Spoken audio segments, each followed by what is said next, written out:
मैं इतना ही जानती हूँ भाई साहब, मेरा शेखर किसी ऐसी वैसी लड़की से प्यार नहीं कर सकता।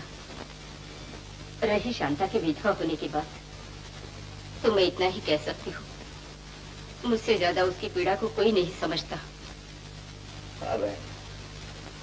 सर, तो मुझे आपके सामने झुकाना चाहिए भाई साहब, जो दुनिया के झूठे रस्म रिवाज को तोड़कर, दुनिया की थू-थू अपने सिर लेकर अपनी बहू के रिश्ते की बात करने आए हैं। इसके लिए तो देवपत से भी ऊपर उठना पड़ता है। मैं तो इस काबिल नहीं हूँ बहन। इतना जानता हूँ कि मेरा एक बेटा था यशवंत, अब उसका नाम शेखर। अच्छा, नमस्ते।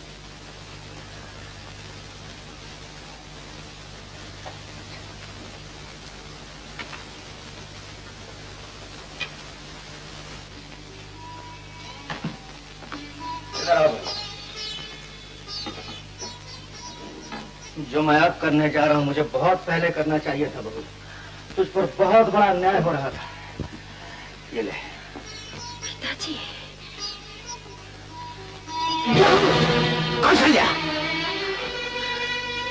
तुम बीच में ना हो। मैं ये बात कभी न होने दूंगी। इससे पहले तुम मेरा गला दबा दो, मुझे जान से मार दो। कौशल्या, मैं फैसला दे चुका हूँ। कुछ भी हो, मैं जीते जी अत्याचार न होने दूंगी। मैं ये सब इस घर में कभी न होने दूंगी, कभी न होने दूंगी। ये बात ठीक है। जो न्याय इंसान के घर में नहीं हो सकता वो भगवान के घर में होगा। मैं शांता का ब्याह मंदिर में करूंगा। देखता हूँ कौन रोकता है।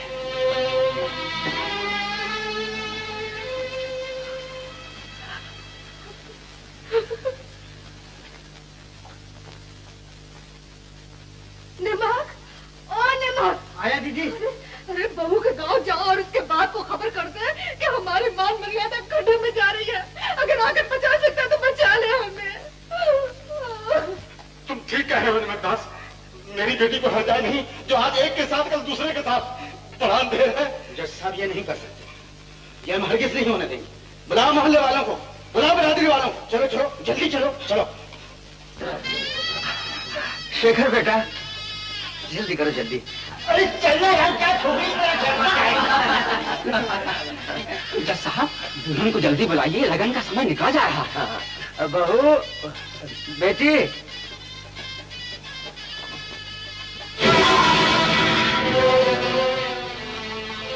क्या हुआ पंडित जी? कुछ नहीं जज साहब, मैं भूलता नहीं तो ये कन्या विधवा है। तो क्या हुआ? आपका जो काम है वो कीजिए। हाँ, किंतु जगन तो कुछ नहीं। कोई कानून है जो आपको इस विवाह से रोकता है? कानून तो कुछ नहीं है जज साहब, लेकिन जहाँ तक मुझे ज्ञान है ये कन्या बहू है आपकी। जी हाँ। तो फिर कन्यादान के लिए पिता का होना आवश्यक है। मैं कर रहा हूँ कन्यादान।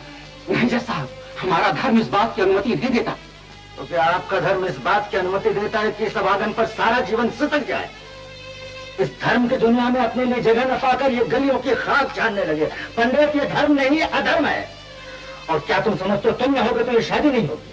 मत भूलो कि मैं भी जात का ब्राह्मण हूँ। ये ब्याह मैं अपने हाथों से करूंगा। असल किसी को छोड़ दो, मुझे कोई नहीं रोक सकता।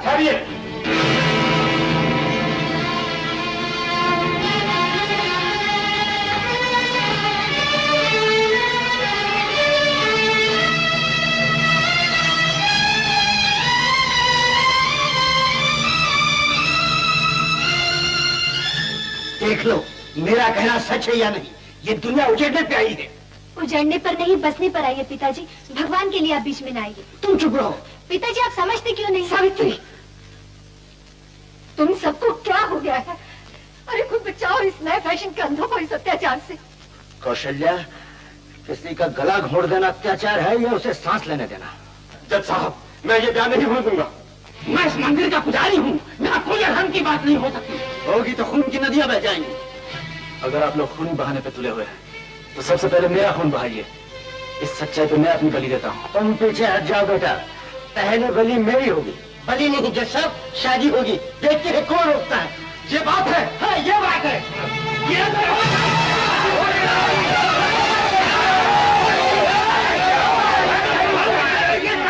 बंद करो ये दंगा फसाद। मारपीट करने से ये बातें हल नहीं होती। दिल और दिमाग की बातों का फैसला हाथों से नहीं करते। तुम लोग पढ़े लिखे। ये सब मेरे कारण है, मेरे कारण। जज साहब, आपको उसका ब्याह करने का कोई, ये मेरी बेटी है। तुम गलत कह रहे हो धनपत राय। जिस दिन तुमने शांता का हाथ मेरे बेटे यशवंत के हाथ में दे दिया, उस दिन से इस पर तुम्हारा कोई अधिकार नहीं रहा। उस दिन से ये मेरी बेटी है, मैं इसका बाप हूँ। भूलो मत, पवित्र अग्नि के सामने तुम कन्यादान कर चुके हो। सुनो बेटी। पर जज साहब, आप इससे भी तो पूछिए जिसका आप पुनर्विवाह करने जा रहे हैं। तुम पूछो धनपत राय। बोलो बेटी, तुम क्या चाहती हो? क्या तुम चाहती हो कि तुम और तुम्हारे माँ बाप के माथे पर कलंक का टीका लग जाए और तुम्हारी बहनें हमेशा के लिए कवारी रह जाए? तुम चाहती हो कि हमारे धर्म की मान मर्यादा सदा के लिए मट्टी में मिल जाए? तुम चाहती हो? नहीं पिताजी नहीं, मैं तो जीना भी नहीं चाहती। सुनिए जज साहब, मैंने तो सुन लिया धनपत राय, लेकिन तुम सुनकर भी समझना नहीं चाहते। ये लड़की सांस लेने के लिए तड़प रही है क्योंकि तुमने इसका गला घोट रखा है। ये लड़की मरना नहीं, जीना चाहते, लेकिन तुम इसे मरने पर मजबूर कर रहे हो। झूठ! आप खामखा से अपना मतलब पहनाने की कोशिश कर रहे हैं। ये शादी से साफ इनकार कर रही है। साहब, अब आपका कानून क्या कहता है? मेरा कानून कहता है कि अदालत में किसी मुलजिम को अपने खिलाफ गवाही देने पर मजबूर नहीं किया जा सकता। अगर आज शांत अपने खिलाफ गवाही देती है तो इस गवाही को मैं खारिज कर। आप कौन होते हैं खारिज? मैं आज फिर जज हूँ। आज फिर सरस्वती मेरी जबान पर आ बैठी है। आज सच बोलने का काम फिर मुझे सौंपा गया है। इसलिए आज मैं इस मुकदमे का फैसला करके रहूंगा, ताकि आइंदा ऐसा मुकदमा ही ना हो। आप और आप, हमारे समाज के सब लोग मिलकर अपने देश की औरत से आज वही सवाल कर रहे हैं जो धनपत राय ने अभी अभी शांता से किया है। कानून जिसकी इजाजत नहीं देता। तुम खुद ही सवाल करते हो और वही जवाब देने पर इसे मजबूर करते हो जो तुम चाहते हो। अपने देश की बेटी गाय की तरह है, जिधर भी हाथ धोके चली जाएगी। और तुम एक तरफ गौ रक्षा की सौगंध लेते हो और दूसरी तरफ सबके सामने बीच बाजार में इसे घसीटते इसकी हत्या करते हो। तुम और तुम्हारे अंधे समाज ने इसको हजारों लाखों बंधनों में जकड़ दिया है और अब इसकी ये हालत है कि अपना भला बुरा भी नहीं पहचान सकती। तुम्हारे अत्याचार से डरी सहमी हुई औरत वही कहती है, वही करती है जो तुम चाहते हो। यहाँ तक कि अपने आप से विरोध करती है, क्योंकि वो जानती है कि तुम्हारे इस दम घोटती सी दुनिया में इसे 2 सांस की भीख भी नहीं मिल सकती। पूछो इन सबसे, इन माँ बहनों बेटियों से पूछो, क्या उनका दिल भी यही कहता है जो इनकी जुबान कहती है? मेरा इंसाफ कहता है शांता का ब्याह होगा, जरूर होगा। यह मेरी जिंदगी का आखिरी फैसला है। यह मेरी जिंदगी का।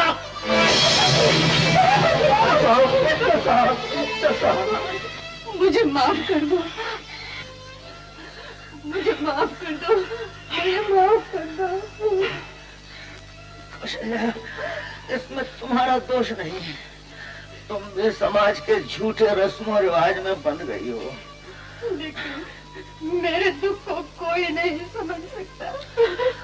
मेरा बेटा कौशल्या, शेखर है तुम्हारा बेटा। तुम माँ हो, ममता की मूर्ति। क्या शेखर में अपने बेटे का रूप नहीं देख सकती? बेटा, बेटा। धनपत राय, मैं तुमसे भीख मांगता हूँ। ठीक है जज साहब, मैं आपसे क्षमा मांगता हूँ। पंडित जी,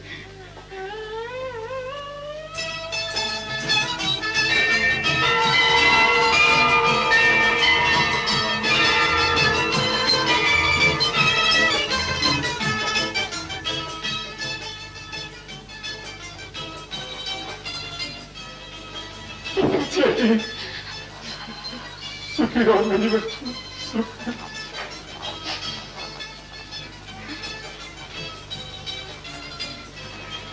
जीते रहो बेटा।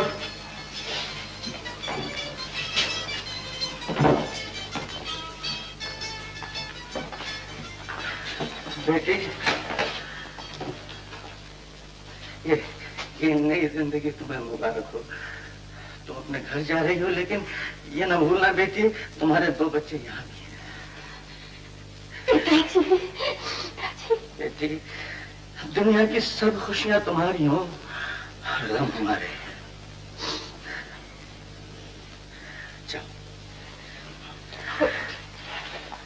अरे महेश कहाँ गया?